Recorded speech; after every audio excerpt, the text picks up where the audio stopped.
본문은 저희가 너무나도 잘 아는 사건이기 때문에 사건 중심이 아니라 하나님께서 무슨 메시지를 담아 두셨는지를 염두에 보면서 살펴보겠습니다. 느부갓네살의 꿈을 해석해 준 그때로부터 약 15년이 흘렀죠. 왕이 거대한 신상을 만들고 절하지 않는 자는 다 풀무불에 죽이겠다라고 했습니다. 세 친구가 절하지 않았죠. 왕은 그들을 특별히 여겼기 때문에 그들을 회유했습니다. 그들을 살려두고 싶었습니다. 이제라도 절하면 너희들이 살아갈 수 있다. 좋은 삶을 살아갈 수 있다라고 했습니다. 그러나 우리가 16절에서 보았던 것처럼 우리가 이 일에 대하여 왕에게 대답할 필요가 없다라고 얘기했습니다. 왕이여라는 말도 쓰지 않았죠. 왕의 존재를 인정하지 않는다는 것입니다. 나의 삶의 모든 공급은 왕이 주는 것이 아니라 하나님이 주신다라고 고백했죠. 그리고 난 후에 그리 아니하실지라도 라고 고백했습니다. 하나님이 이 상황 가운데서 우리를 살리실지 살리지 않을지 우리는 알 수 없다. 그러나 하나님은 여전히 살아계시고 우리 가운데 함께 하신다라는 그 분명한 신앙 고백을 하였습니다. 이렇게 말하자 왕이 폭발하게 되어지죠. 그래서 풀무불을 7배나 뜨겁게 해서 그들을 던지게 되는 사건이 일어나게 되어집니다. 자, 그리고 난 후 24절을 보면 그들이 불에 던지어졌을 때 일어나는 사건인데요. 처형 장면을 지켜보는 왕은 한 번도 경험해 본 적이 없는 상황 앞에 놀라워합니다. 그런데 놀라워하는 그 이상이 되니까요, 두려워하게 되어지는 것입니다. 눈앞에 벌어진 그 믿을 수 없는 그 장면에 그 왕은 모사들에게 이렇게 얘기하죠. 우리가 결박하여 불 가운데에 던진 자는 세 사람이 아니었느냐라고 그렇게 말하는 겁니다. 보고도 못 믿는 겁니다. 어떻게 이런 일이 일어날 수 있느냐는 것이죠. 자, 25절입니다. 왕이 또 말하여 이르되 내가 보니 결박되지 아니한 네 사람이 불 가운데로 다니는데 상하지도 아니하고 그 넷째의 모양은 신들의 아들과 같도다 하고, 자, 세 사람이 들어갔는데 풀무불 안에 네 사람이 있는 겁니다. 이게 너무 놀라운 겁니다. 그런데 한편으로는요, 너무 두려운 것이죠. 던졌던 용사들이 그 불에 다이기도 이전에 다 죽을 정도였는데, 그렇다면 이 세 친구는요, 당연히 그 안에 들어가기도 전에 죽어야 합니다. 근데 상하지도 않고 온몸이 결박된 채 던졌는데 결박되지 않았다. 심지어 그들이 거느렸다라고 그렇게 말하고 있습니다. 자, 왕이 신의 아들과 같다라고 말한 이 네 번째 사람은 저희들이 자세하게 살펴본 대로 성육신하기 전에 예수 그리스도입니다. 풀무불에 주님이 들어가신 사건은 예수님께서 십자가를 지신 사건이죠. 세 친구가 풀무불에 들어간 사건을 통해 심판날에요, 7배나 뜨거운 영원히 꺼지지 않는 그 풀무불 가운데서 하나님의 백성을 반드시 구원하실 것을 이 사건을 통해서 우리 가운데 보여주신 것입니다. 자, 26절 말씀입니다. 느부갓네살이 맹렬히 타는 풀무불 아귀 가까이 가서 불러 이르되 지극히 높으신 하나님의 종 사드락 메삭 아벳느고야 나와서 이리로 오라 하매 사드락과 메삭과 아벳느고가 불 가운데서 나온지라. 왕이요, 아귀 가까이 가서 사드락과 메삭과 아벳느고를 보고요, 결국 그 풀무불에서 불러내게 되어집니다. 자, 아귀라고 되어져 있는데요, 문을 가리키는 단어입니다. 풀무불 연문으로 이렇게 보는데요. 그 바벨론의 고대 그 문헌을 보면 이 풀무, 그러니까 화덕이죠, 우유병 모양으로 되어져 있다라고 합니다. 위에는 이렇게 구멍이 뚫려져 있고요, 이렇게 가운데에도 구멍이 뚫려져 있어 여기로 이제 여러 장작을 넣을 수 있고, 또 아랫부분에도 문이 뚫려져 있다라고 얘기하는데, 이제 뭐 거름이나 이런 것들을 이제 빼낸다고 합니다. 어쨌든 왕이 그 문을 통해서 그 풀무불 안속을 볼 수 있었던 것으로 보입니다. 자, 왕의 모습을 보면요, 맹렬히 타는 풀무불 악이 가까이 가서라고 얘기합니다. 세 친구를 붙든 용사들을 태워 죽었는데도요, 왕이 너무 놀라서요, 가까이 다가가서 부르게 되어지죠. 자, 어떻게 부릅니까? 지극히 높으신 하나님의 종으로 이렇게 부릅니다. 그러면서 그들을 밖으로 나오라라고 얘기하고 있습니다. 그리고 새 친구들은요, 정말 그렇게 살아서 아무 흔적도 없이 제 발로 걸어서 풀무불에서 나오는 놀라운 광경을 보여주게 되어집니다. 예, 이 왕이 하나님을 높이죠. 이 왕은 앞서도 하나님을 높이는 장면이 있었습니다. 다니엘 2장 47절입니다. 왕이 대답하여 다니엘에게 이르되 너희 하나님은 참으로 모든 신들의 신이시요 모든 왕의 주제시로다. 네가 능히 이 은밀한 것을 나타내었으니 내 하나님은 또 은밀한 것을 나타내시는 이시로다 라고 얘기하고 있습니다. 이미 하나님의 영광을 경험했죠. 그 하나님께서 모든 권세와 영광이 그 하나님께만 있고 나에게 주어진 이 모든 영광이 하나님으로부터 주어졌다는 것을 알았습니다. 그뿐만 아니라 결국 이 모든 세상은 다 멸망할 것이고 하나님의 나라가 세워질 것을 알게 되었죠. 자, 그리고는 이 경험이 있은 후에 다시 한번요, 왕은 이 사건을 통하여 지극히 높으신 그 하나님의 그 뛰어나심, 그뿐만 아니라 이 새 친구를 보호하시는 그 하나님을 인정하게 되어집니다. 자, 27절 말씀입니다.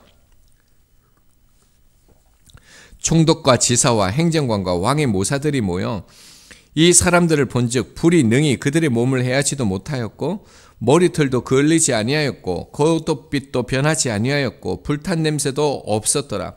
자, 총독과 지사와 행정관과 왕의 모사들이 다 모였다라고 지금 얘기하고 있습니다. 여러분, 이들이 왜 모였을까요? 이들이 누구일까요? 앞서 3장 8절에요. 새 친구가 왕 앞에 절하지 않는 것을 참소했던 그 갈대아 사람들입니다. 이 사람들이 지금 다 모여 있는 것입니다. 얼마나 두렵겠습니까? 뭐라고 얘기합니까? 이 사람들을 본즉 불이 능히 그들의 몸을 해하지 못하였고 머리털도 그을리지 아니하였고 겉옷빛도 변하지 아니하였고 불탄 냄새도 없었더라. 머리털 하나 그을린 곳이 없이 하나 없이 멀쩡했다라고 계속적으로 지금 강조하고 있는 것을 볼 수 있습니다. 자, 오늘 본문은 여기까지 있는데요. 본문에서 어떤 것들이 와닿습니까? 우리가 본문에서 주의 깊게 보아야 될 것은 새 친구가 불에 들어갔는데 살았다라는 겁니다. 아니면 죽었다라는 겁니다. 이런 게 아니라는 거죠. 신앙생활에서 주의할 것이 무엇인가 하면 성경을 세상 가치로 보는 것을 주의해야 합니다. 여러분, 우리가 간증을 들을 때는 항상 뭘 염두에 둡니까? 해피엔딩이죠. 간증 들으실 때 너무 안 좋아진 걸 간증하신 거 보신 적 있습니까? 상황이 너무 어려워졌습니다. 너무 힘들어졌습니다. 너무 고난과 핍박이 있어서 혹시 간증하는 거 들어보셨습니까? 여러분, 간증하는 거 보면 대부분 형통하였다, 잘 되었다, 자녀들이 잘 되더라, 이런 유죠. 응답이 되고 결과가 좋고 역사가 일어나야지 하나님이 함께 하시고 믿음이 있는 것으로 생각합니다. 그런데 우리가 성경을 보면요, 구약에서 신약에 이르기까지 하나님께서 자기 백성을 어떻게 인도하시고 어떻게 구원하신 그 방식을 보면요, 특별히 창세기 12장에 아브라함이 애굽 왕 바로에게 자기 아내를 누이라고 하는 장면이 나옵니다. 이뿐만이 아니라 20장에서도 그 그랄 땅에서도 그랄 왕에게 다시 자기 아내를 누이라고 이렇게 하게 됩니다. 위험에 이제 봉착하게 되어지는 거죠. 여러분, 이때 하나님께서 아브라함을 구해주시는 게 어떤 방법입니까? 전쟁입니까? 능력입니까? 그렇지 않죠. 하나님이 함께 하심을 보여주는 것. 그것이 당신의 백성을 구원하시는 방식이었습니다. 이런 미디안 광야에 홀로 버려진 모세에게 하나님께서 애굽 백성, 내 백성을 출애굽하라라고 말씀하셨습니다. 그리고 그에게 보여주신 것은요, 떨기나무 가운데 하나님의 사자, 여기서 말라크죠. 하나님의 사자를 보여주셨습니다. 모세에게 하나님께서 그 백성을 구원하신 방식으로 능력이나 권능을 주시지 않았습니다.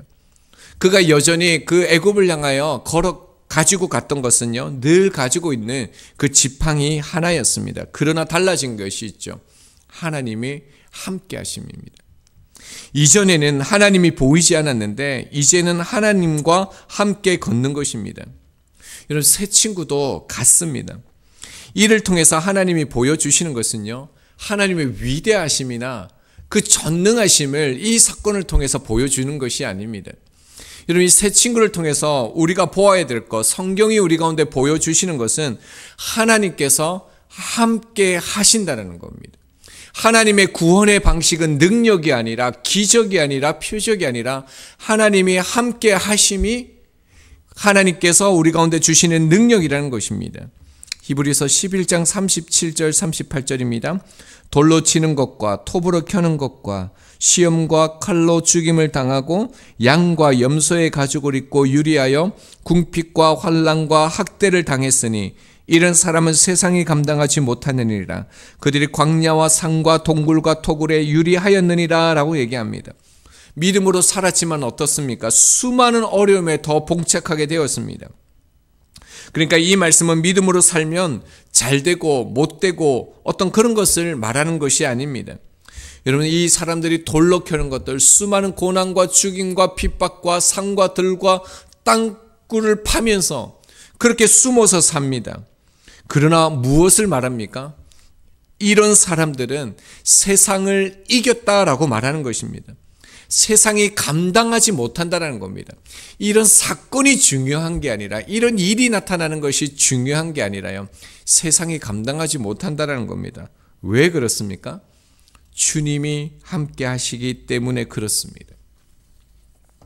내가 예수 그리스도를 믿고요, 영접하면 예수님께서 우리 안에 거하십니다. 성령으로 함께 하신다라고 약속하셨습니다. 이것은 신학적인 교리가 아닙니다. 하나님이 함께 하시면 우리 가운데 능력이 되어집니다. 여러분, 이것이 얼마나 놀라운 거냐면요, 구약에도 하나님이 함께 하셨습니다. 그러나요, 죄로 인해 하나님의 영이 그들 가운데 떠나셨습니다. 사무엘상 16장 14절입니다.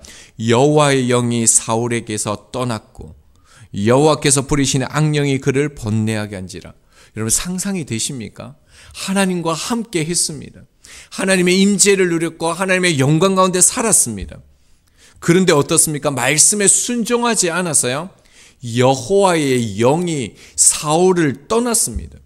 여러분, 여호와께서 떠나시니까요, 악령이 그를 번뇌하게 하였다라고 얘기하고 있습니다. 여러분, 섬뜩하지 않습니까? 하나님이 떠나셨습니다. 이뿐만이 아니죠. 삼손이 사사기 16장에서요, 어느 날 이제 갑자기 죽는 장면이 나옵니다. 삼손의 죽음은 드릴라의 거짓말에 속아서 그 힘의 근원이 머리카락이 잘라졌기 때문에 보호하지 못하여서 이제 힘이 없기 때문에 죽었다라고 생각합니다. 이 같은 이유들은요, 모두 죽음에 이르는 과정이었지 죽음의 원인이 되지는 못합니다. 왜냐하면 삼손은요, 항상 하나님께서 지켜주셨기 때문에요. 16장에서도요, 드릴라의 등장과 유혹 속에서 하나님이 지켜주셨다라면요, 죽지 않을 수 있었다라는 겁니다. 사사기 16장 20절입니다. 드릴라가 이르되 삼손이여, 블레셋 사람이 당신에게 들여 닥쳤느니라. 삼손이 잠을 깨며 이르기를 내가 정과 같이 나가서 몸을 떨치리라 하였으나 여호와께서 이미 자기를 떠나신 줄을 깨닫지 못하였더라. 여러분, 이것이 얼마나 무서운 것입니까? 삼손에게서 여호와께서 떠나셨습니다. 하나님 없는 삼손은요, 타는 불 앞에 지푸라기와 같습니다. 아무것도 할 수 없는 존재지요. 시편 51편 11절입니다. 나를 주 앞에서 쫓아내지 마시며 주의 성령을 내게서 거두지 마소서. 다윗은 그 자신의 범죄한 이후에 주의 성령을 내게서 거두지 말아달라고 간구합니다. 여러분, 그러나 이 하나님의 함께 하심과 그리스도 안에 있는, 그리스도 안에서 예수 그리스도를 믿는 자들 가운데 함께 하시는 것은 완전히 다릅니다. 어떻게 해요? 주님께서 떠나지 아니하신다라고 말씀합니다. 요한복음 14장 16절입니다. 내가 아버지께 구하겠으니 그가 또 다른 보혜사를 너희에게 주사 영원토록 너희와 함께 있으리라. 여러분, 구약과 신약의 차이가 보이십니까? 함께 하심이 다름이 보이십니까? 영원토록 너희와 함께 있게 하리니 라고 말씀하셨습니다. 보혜사를 통해서 우리 안에 임재하셔서 내 안에 거주하셔서요 영원히 함께 하신다라고 말씀합니다. 여러분, 이 약속의 근거가 무엇입니까? 우리의 완전함입니까? 우리의 의로움에 있는 것입니까? 그렇지 않죠. 그리스도를 믿는 그 믿음 안에서 영원토록 내가 너를 떠나지 아니하고 내가 너와 함께 있겠다라고 말씀하시는 것입니다. 여러분, 이 약속 안에는 무엇이 담겨 있습니까? 우리가 넘어지고요, 흔들리고요, 실수하고요, 여전히 죄를 지을 수밖에 없는 죄인이지만요, 구약과 같다라면 여호와께서 떠나시는, 여호와의 영이 떠나시는 그런 상황 가운데 있지만 주님 안에 있는 우리 가운데는요 우리와 함께 하시겠다라는 겁니다. 주님께서 왔다 갔다 하지 아니하시겠다라는 겁니다. 보호했다가 말 잘 안 들으면 보호하지 않고 이렇게 하지 아니하시겠다는 겁니다. 언제나 어디서나 변하지 않고요 우리와 함께 하시며 우리를 지키시겠다라고 약속하시는 겁니다. 왜 그렇습니까? 정말로요, 정말로 우리를 사랑하시기 때문에 그런 것이죠. 그래서 여러분, 하나님의 최대 실수가 무엇인지 아십니까? 하나님의 최대 실수가요 우리와 함께 하시기로 한 것이라고 그렇게 말하는 것입니다. 새 친구와 함께 하셨던 주님이 오늘 우리 가운데 이렇게 말씀하셨죠. 누가복음 12장 7절입니다. 너희에게는 심지어 머리털까지도 다 세신 바 되었으니 두려워하지 말라라고 말씀하셨습니다. 여러분, 이 말씀과 너무 유사하지 않습니까? 오늘 27절 하반절을 다시 봅니다. 이 사람들을 본즉 불이 능히 그들의 몸을 해하지 못하였고 머리털도 걸리지 아니하였고 겉옷빛도 변하지 아니하였고 불탄 냄새도 없었더라. 여러분, 이 단어 속에서요 뭐뭐 하지 않았다는 단어가요 무려 4번 강조됩니다. 그들의 몸을 해하지 못하였다 나오죠. 걸리지 아니하였다 나오죠. 변하지 아니하였다 나오죠. 냄새도 없었다라고 얘기합니다. 뭐뭐 하지 못한다 무려 4번이나 강조되고 있습니다. 이들의 구원이요 온전하고도 확실하다는 것을 강조합니다. 그리고 오늘 우리 주님께서 우리 가운데 머리털까지도 다 세신 바 되었으니 두려워하지 말라는 겁니다. 완전한 보호와 함께 하심이라는 겁니다. 불과 같은 그 세상 속에서 진짜 축복은요 일이 잘 되고 형통하는 것이 아니라 주님이 우리와 함께 하신다는 겁니다. 참 많이 어수선하고 힘들고 어려운 시대를 살아가는 게 맞는 것 같습니다. 참 걱정과 근심이 많은 이때에 우리는 하나님을 보면 우리는 안전한 것입니다. 하나님이 보이면 다 괜찮은 것입니다. 사랑하는 사람만 생각을 해도 얼마나 좋습니까? 근데 여러분, 그 사랑하는 사람과 함께 할 때 얼마나 좋겠습니까? 얼마나 힘이 되고 얼마나 위로와 사랑이 되어지겠습니까? 이날 그 주님을 그렇게 생각하고요, 그 주님을 우리가 바라보고 함께함으로 그 하나님의 은혜가 풍성하게 더욱더 우리 가운데 주어지는 이날 되어지길 소망합니다.